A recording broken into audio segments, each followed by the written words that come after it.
Bonjour à toutes et à tous, bienvenue sur ce nouveau format de Juste Cause. J'étais en train de lire un petit peu des parutions intéressantes, parce que la médecine c'est pas mon domaine. On va pas parler de médecine, c'est pas mon domaine. Aujourd'hui, je vais vous parler du scandale de l'expérimentation qui a eu lieu il y a maintenant quelques années, en 2019, avec le fonds Josefa, la société Sodéval, la financière de la Seigneurie. Des expérimentations qui ont été faites sur environ 400 patients atteints d'Alzheimer, Parkinson, et qui n'ont pas forcément pu donner leur consentement pour ça.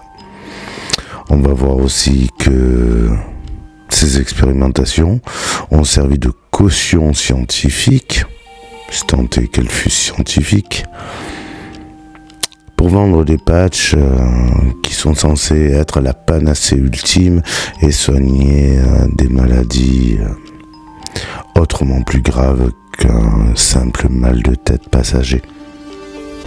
Alors bienvenue dans ce nouveau Juste Cause.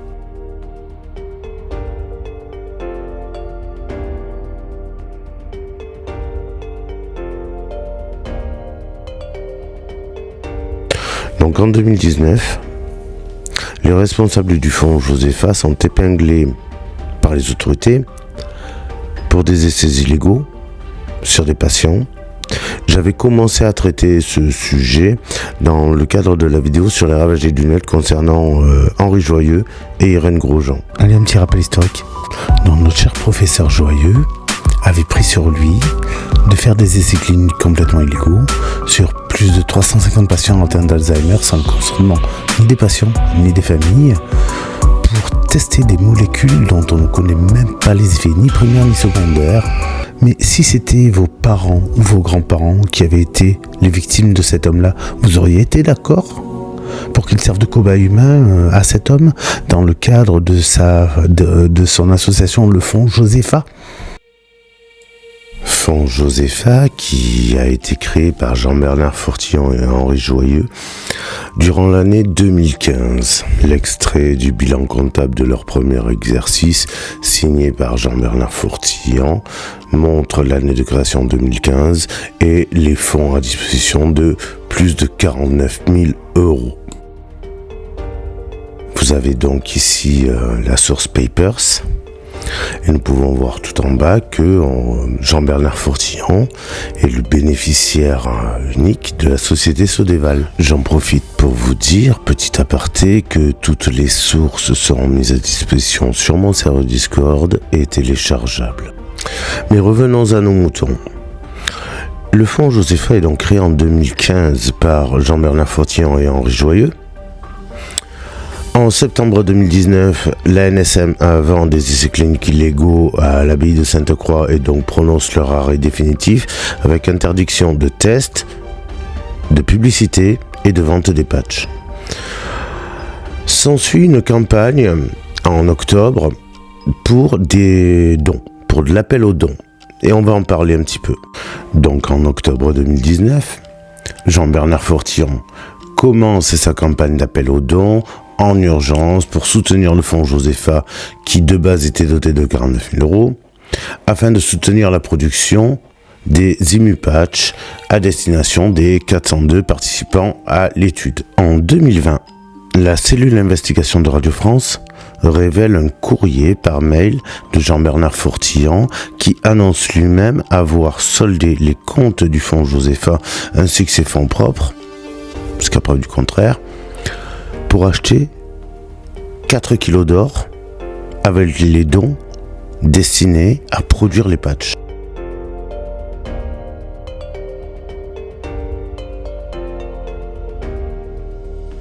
Regardons ici le cours de l'or sur 20 ans.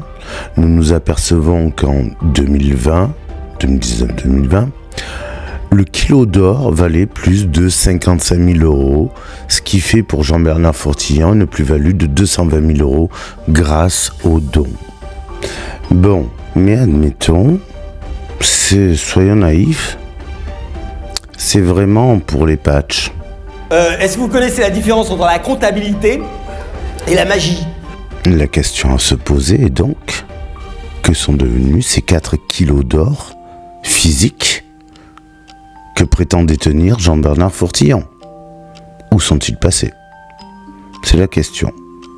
La seconde question, c'est est-ce qu'on n'aurait pas oublié de parler d'un petit truc déjà?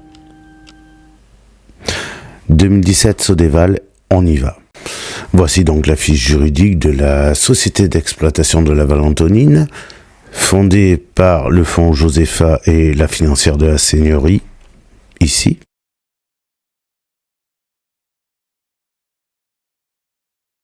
Société Sodéval, donc, dont l'unique bénéficiaire et l'unique dirigeant est, jusqu'encore aujourd'hui, Monsieur Jean-Bernard Fourtillon. Et je sais d'ores et déjà en 2025 ce que vous allez me dire, mais, Stallmeyer, Cédric Pierrot Stallmeyer, au secours, qu'est-ce que c'est quoi? On va y venir, ne vous inquiétez pas. J'adore la pâtisserie, j'adore faire des gâteaux, ils auront tous une part. Ne vous inquiétez pas.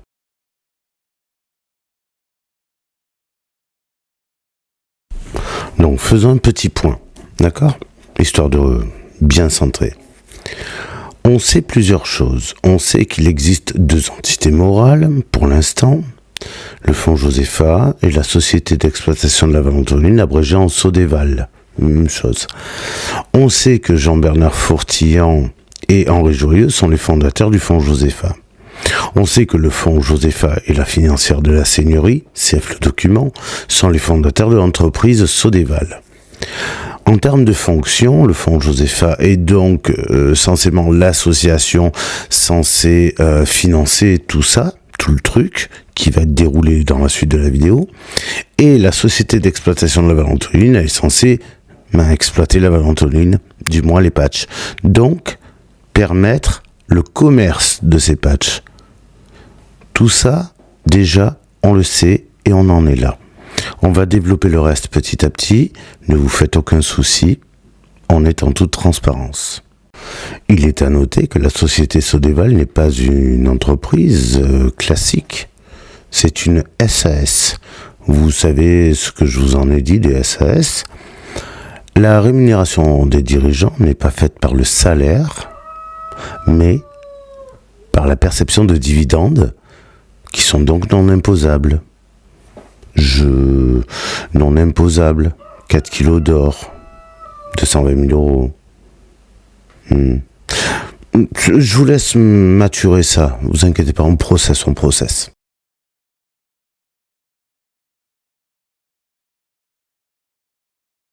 Maintenant, je vous propose de rentrer dans le vif du sujet, de parler des brevets, des patchs, de tout ça. On va regarder ce que c'est un brevet, on va regarder ce que c'est une étude médicale ou scientifique, comme vous préférez, c'est la même chose, hein, la médecine est une science. On va voir tout ça. Alors, tout d'abord, c'est quoi un brevet structurellement? Un brevet, c'est l'accréditation, la validation, que la propriété intellectuelle des procédés est enregistrée aux yeux de tous et fait l'objet d'une limitation d'usage. En clair, les détenteurs du brevet sont les seuls à pouvoir utiliser la méthode qu'ils ont déposée. Jusque-là, on a tous compris ce que c'était, il n'y a pas besoin d'y revenir, c'est un principe que tout le monde a acquis. En revanche, un brevet ne définit pas qu'une méthode, quelle qu'elle soit, est vraie ou fonctionnelle. Ce n'est pas l'objet d'un brevet. Un brevet définit une méthode de pratique de quelque chose. Ça ne veut pas dire que ça fonctionne. Notez bien cette nuance. Un brevet est la limitation d'usage donc de la propriété intellectuelle détenue par le déposant. Point. Alors, je vous mets à disposition un petit document qui vous explique comment lire un brevet, car c'est pas quelque chose de très habituel, c'est pas quelque chose que l'on fait tous les jours. Donc, comment lire un brevet? Alors, c'est assez simple, suivez-moi. Vous allez voir. En haut, à droite, en dessous du code barre, vous avez le numéro de publication. En dessous de cela, vous avez la classe de brevet qui concerne les disciplines dans le cadre de ce brevet. En face, vous avez la date de publication et la date d'octroi de l'usage du brevet, c'est-à-dire à partir de quand vous pouvez obtenir la propriété intellectuelle. En dessous, vous avez la date de dépôt du dossier. Notez bien qu'il y a une distinction entre les deux puisqu'il faut le temps d'étudier le brevet, c'est-à-dire qu'il soit légal. Enfin, en dessous, vous avez la liste des pays dans lesquels le brevet est déposé et donc dans lequel vous êtes légitime à utiliser cette propriété intellectuelle pour en faire commerce. La date de propriété encore en dessous. La date de publication encore en dessous. Le demandeur, c'est-à-dire le propriétaire du brevet finalement. L'inventeur, celui qui a conçu la méthode. Et tout en bas, l'entité représentante. Vous noterez qu'encore une fois, la lecture d'un brevet ne comprend pas la réalité objective du fonctionnement du procédé. Ce n'est pas son objet. Là, on parle de propriété intellectuelle. En clair, un brevet n'est jamais garant qu'une méthode fonctionne. Par contre, un brevet est garant du fait que l'on puisse en faire le commerce en toute légalité. Je vous renvoie donc à 2 sites officiels qui vous permettront de vérifier que les brevets existent. L'INPI, l'INPI, Institut National de la Propriété Intellectuelle en ce qui concerne la France, et l'OMPI, Organisation Mondiale de la Propriété Intellectuelle en ce qui concerne les brevets déposés dans le monde. Vous allez me dire, mais dans ce cas-là, comment on peut savoir que quelque chose fonctionne réellement? Parce que c'est ce qu'on veut savoir, donc. Et vous avez parfaitement raison. Dans le brevet, il y a une partie de sourcing, c'est-à-dire les sources que les créateurs mettent en avant pour appuyer le fonctionnement. Et autant vous dire que plus il y en a, mieux c'est. Car cela veut dire que la méthode employée a été transmise à d'autres chercheurs qui, eux, ont eu pour objectif de détruire cette méthode. Si la méthode a été détruite, il n'y a pas de méthode, donc il n'y a pas de brevet. En revanche, sauf si on est malhonnête, cela dit, en revanche, si la méthode n'a pas été passée au crible des pairs, du jugement par les pairs, ça peut soulever un petit problème. Ça veut dire qu'il n'y a pas assez de sources. Donc on se base uniquement sur la bonne foi du créateur, de l'inventeur. Je ne sais pas vous, mais j'ai du mal à croire les gens uniquement sur parole. Il me faut un peu plus, surtout dans le cadre de la santé, parce que ma santé, vous, je sais pas, moi, elle m'est quand même un petit peu précieuse. J'ai pas prévu de mourir demain. Donc je n'ai pas prévu de prendre tout et n'importe quoi. Je suis comme vous, je doute. Et parce que je doute, j'ai besoin qu'on me dise, voilà, ça a été vu par énormément de gens et ça fait consensus. Moi, je dis OK. Donc, on va parler de ce brevet.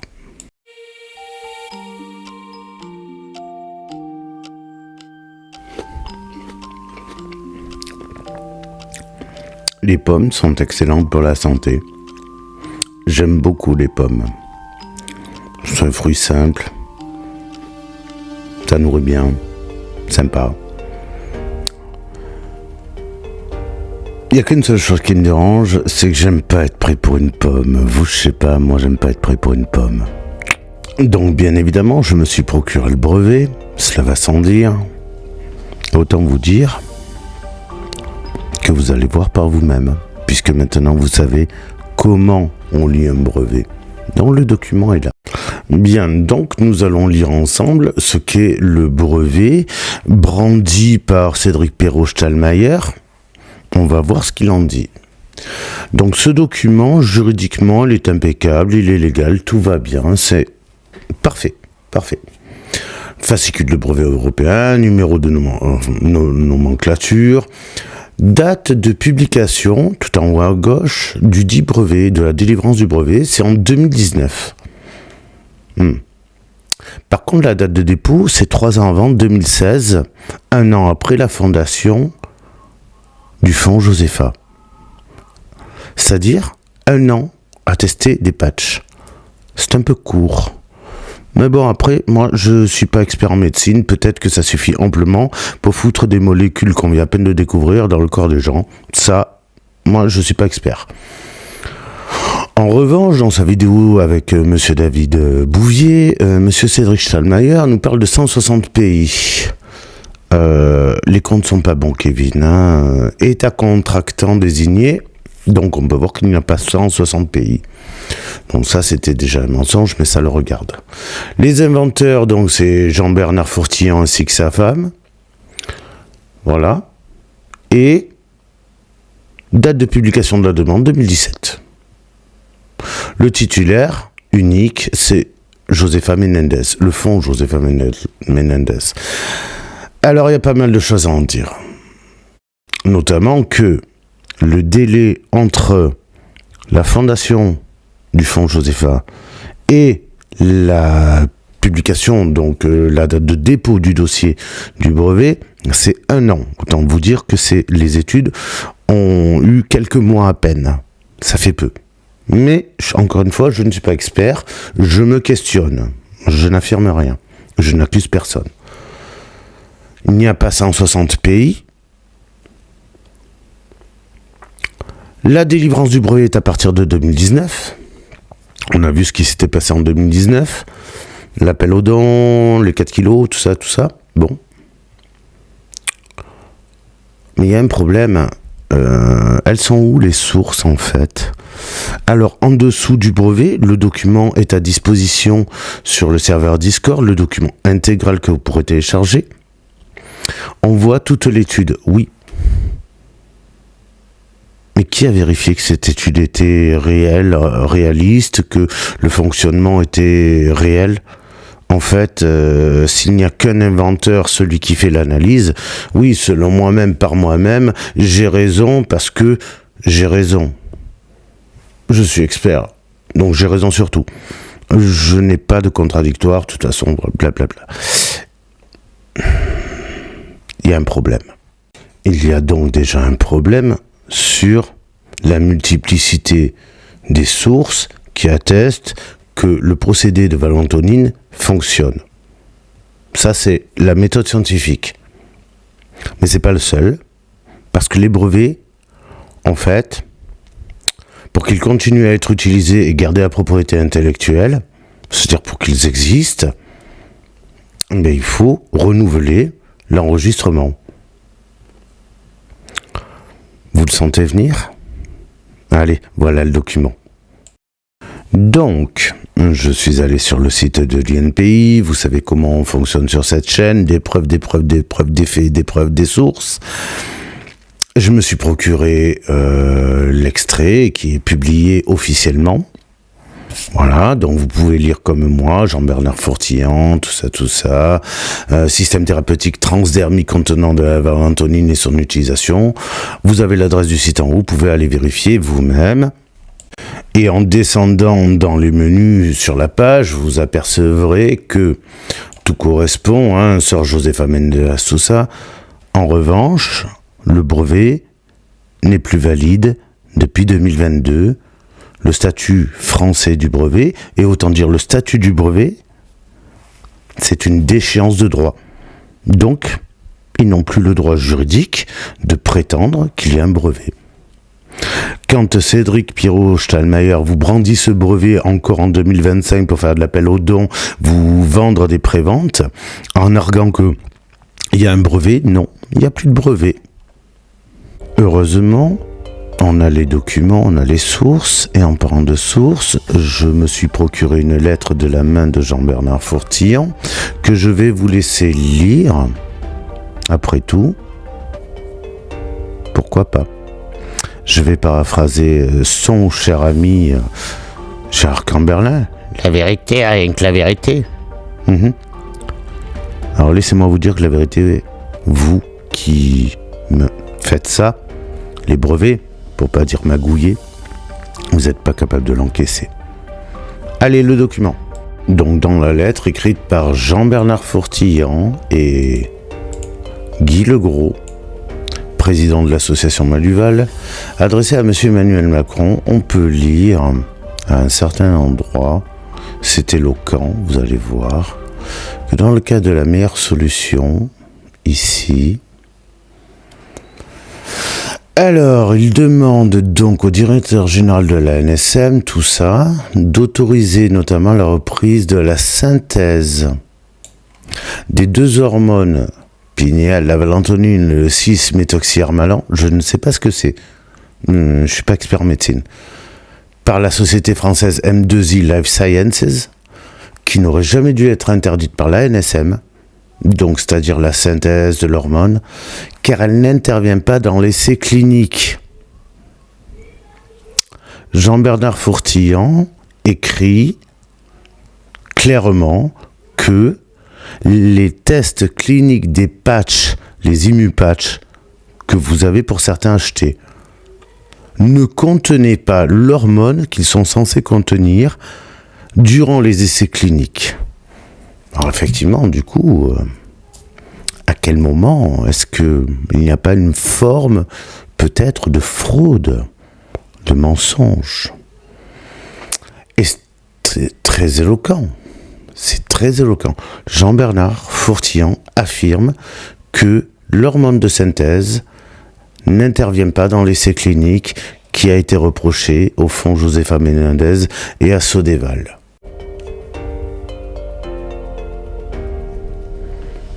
Je vous laisse seul juge.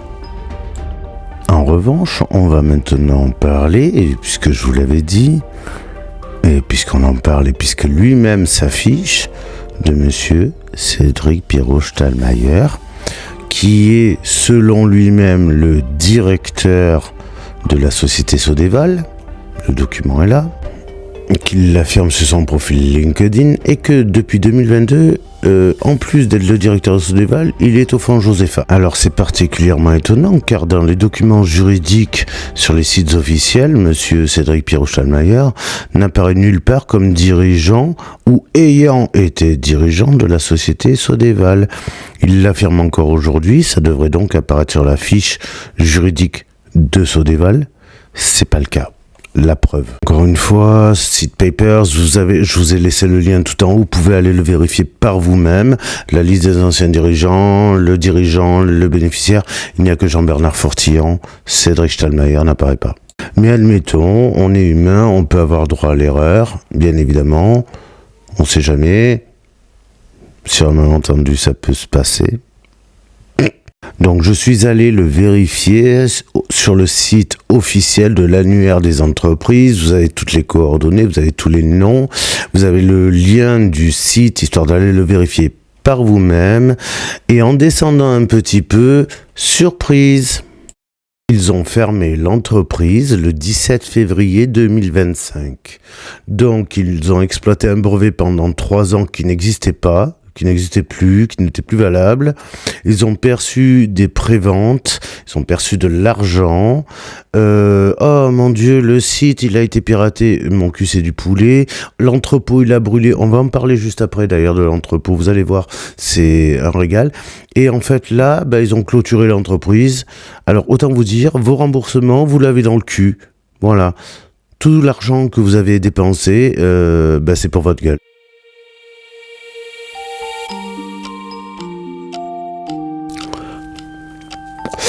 J'aime bien filmer après l'orgasme, et vous? Petite blague pour essayer de détendre l'atmosphère, désacraliser un petit peu tout ça. Bon, comme vous pouvez le voir, on va faire un petit point là, parce qu'il y a beaucoup de choses. Le brevet, ça fait 3 ans qu'ils l'exploitent sans qu'il existe. Ils en ont été déchus en 2022, vous avez les documents à l'appui, les preuves à l'appui. C'est malheureusement pour eux irréfutable. Jean-Bernard Fourtillan a écrit lui-même que les molécules, la synthèse des molécules n'intervenait pas dans l'essai clinique. Il y avait quoi dans les patchs? Rien. Donc effectivement, la NSM ne pouvait pas interdire ça, il n'y avait rien, donc c'était pas nuisant pour la santé. En revanche, c'est de l'escroquerie de fait, ou de la fraude, ou les deux surtout. Ils ont continué à faire des préventes, ils ont amassé de l'argent, en plus des 4 kilos d'or qu'ils avaient déjà achetés. CF Jean-Bernard Fourtillan, dans son courrier que je vous ai donné tout à l'heure. Et désormais, l'entreprise est clôturée. Ils n'en ont pas fait annonce, bien au contraire, ils ont fait des vidéos en disant il faut encore acheter. Donc, je suis désolé pour vous. Vous avez dépensé de l'argent dans des patchs qui ne sont plus brevetés, dans lesquels n'interviennent pas les molécules. De fait, c'est pas moi qui le dis, hein, c'est les inventeurs de ça. C'est pas mon avis, c'est leur preuve à eux. Et là, ils ont clôturé l'entreprise. Vous n'aurez pas de remboursement. Ou alors sur l'ordonnier personnel. Personnellement, j'y compterai pas trop. En revanche, Cédric Stahlmeier, dans la vidéo de David Bouvier, et vous m'en serez témoin, a annoncé avoir fabriqué 10 millions de patchs, mais malheureusement l'entrepôt a brûlé. Ils en seraient de leur sous-personnel. Donc déjà, c'est complètement con ce qu'il raconte, parce que toute entreprise a une assurance, tout fournisseur a une assurance. Où est le contrat d'assurance de production et de garantie que ces patchs ont été réels à un moment donné? 10 millions de patchs, ben, ça me pose des questions. Ça s'entrepose comment? Et surtout, ça pèse combien? Alors, je suis chiant. On va même démonter ça. Vous allez voir. Au jour d'aujourd'hui, de notre côté, on a fait fabriquer plus de 10 millions de patchs, de détox patchs, d'accord? 10 millions. Il faut savoir que pour votre information, on en avait déjà fabriqué, on aurait dû pouvoir livrer au mois de décembre. Simplement, c'est que tout le début décembre, quand ils ont appris qu'on avait fabriqué, on va dire directement, des patchs, eh bien bizarrement, l'entrepôt où il y avait les patchs, ça a brûlé. Oh merde! Oh, c'est con ça! Donc un petit calcul rapide, hein. Je suis allé chercher le poids moyen d'un patch, c'est-à-dire un patch transdermique, donc un patch ça pèse 10 grammes. Il y en a censément 10 millions, donc 10 millions fois 0,010, ça fait 100 tonnes. Ok? Pour vous donner une idée de ce que ça représente 100 tonnes. Donc en clair, c'est le poids de 4 énormes semi-remorques américaines. Alors je voudrais juste poser une petite question rhétorique, hein. Sachant qu'en France, lorsqu'un oiseau pète, on nous bassine aux infos pendant 15 jours. Si un entrepôt qui crame dans le pays voisin contenant 100 tonnes de patchs et détruisant l'entreprise de manutention, toute la chaîne logistique, tous les stocks, sans parler des émanations qui pourraient avoir un effet sur le reste, est-ce qu'on n'en aurait pas entendu un petit peu parler? Voilà. Donc, avec tout ce qu'on sait, je pense que oui, Cédric Pierrot Stahlmeier ment. La société Sodéval n'appartient qu'à Fortian, elle n'apparaît nulle part, preuve à l'appui.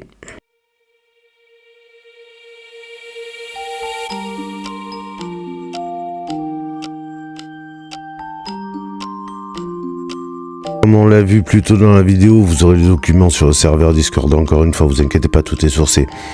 Les molécules n'apparaissent pas dans l'essai clinique qui a été fait. Même les délais de l'étude d'à peine quelques mois semblent quand même pas forcément garants de réalisme. Parce que tout le monde s'accorde à dire qu'il faut quand même bien longtemps pour qu'un médicament ait été testé convenablement. C'est pas en quelques mois qu'on peut le faire. Et les délais du brevet est là pour authentifier que ce que je dis, c'est la vérité que l'on peut lire. Donc c'est ce qu'ils ont écrit. Donc ils ne peuvent pas prétendre le contraire, ou alors ils mentiront de fait. Le stock, ça a brûlé. Il aurait très bien pu dire que un nid de cochon volant sauvage est allé bouffer tous les patchs, hein. Ça aurait eu la même teneur. Là encore, aucune preuve. Le site a été piraté. Aucune preuve non plus. Bref. Il n'y a rien qui va. Il n'y a rien qui tient debout.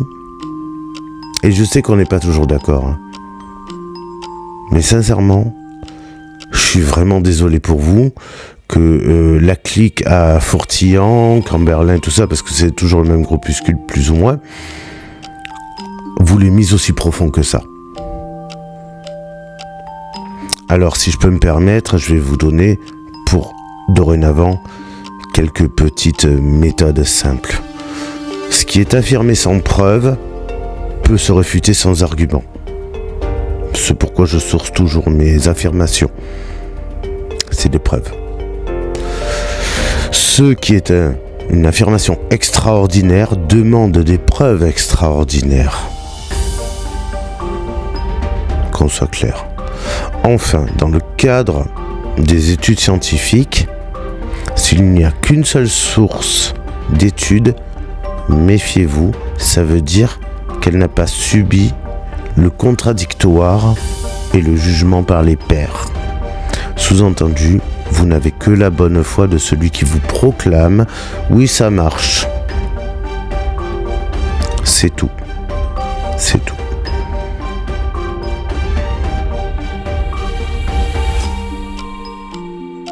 Ah, au fait, j'oubliais juste un truc, histoire de bien terminer. J'ai une question. Durant les essais cliniques, vous avez fait des prélèvements sanguins de manière très régulière sur 402 patients. Source Jean-Bernard Fortier en 402 patients. Il est passé où ce sang? Parce que la poche de sang, ça vaut dans les 400 €. J'espère pour vous que vous n'avez pas commis l'impensable.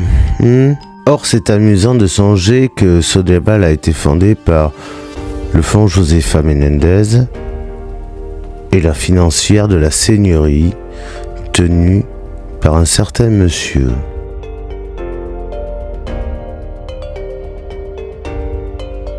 Monsieur Bernard Lemaître.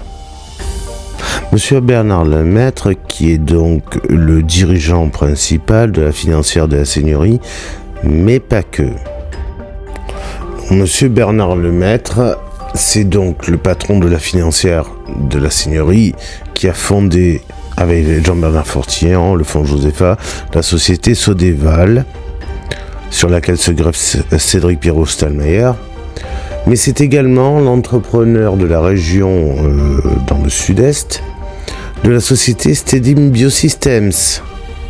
Stedim Biosystems, qui est donc une entreprise de synthèse des molécules et qui travaille dans le médical. Alors c'est très intéressant de dresser des rapports parce que je suis persuadé, mais bon, c'est mon avis, que ces gens-là ne fondent pas des entreprises de vente de produits par hasard, en fait. L'entreprise Stedim Biosystems est tout à fait capable de réceptionner des échantillons de sang pour en faire un peu ce qu'il désire par la suite. Monsieur Bernard Lemaître, c'est aussi un très grand ami de Monsieur Mouad Boudjelal, qui est un soutien invétéré d'Emmanuel Macron. Chacun ses choix. C'est aussi celui qui a racheté le Rugby Club Toulonnais. Voilà. On connaît toutes les affaires qui gravitent autour de ça. Encore une fois, on est dans de la haute finance, de la magouille, au détriment de ceux qui ignorent, de ceux qui ne savent pas, et qui croient que vous avez la bonté de faire confiance à des gens qui finalement ont pris un gant d'insémination pour vache et vous l'ont mise jusque-là. Et pour ça, j'en suis désolé. J'espère que cette vidéo, à défaut de vous plaire, vous aura été utile. Je sais pas vraiment quoi vous dire, mais j'en suis désolé pour vous, encore une fois, malheureusement. En tout cas, j'espère que cet épisode vous a plu. Je vous encourage à vous abonner à la chaîne, bien entendu, surtout à partager énormément cette vidéo pour que les victimes de cette escroquerie en bande organisée puissent avoir les sources et les preuves afin de se retourner en justice. La vérité, c'est sympa, chacun a la sienne. La réalité objective des faits primera toujours. Sur ce, je vous remercie de m'avoir suivi. Je vous dis à bientôt dans le prochain épisode Juste Cause. Portez-vous bien et vous laissez pas mettre de la merde dans la tête par n'importe qui, même s'ils ont une bonne bouille. Ciao.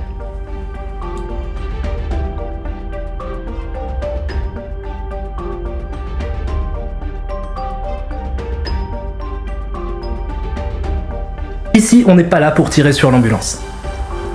On est là pour lui défoncer sa race à l'ambulance.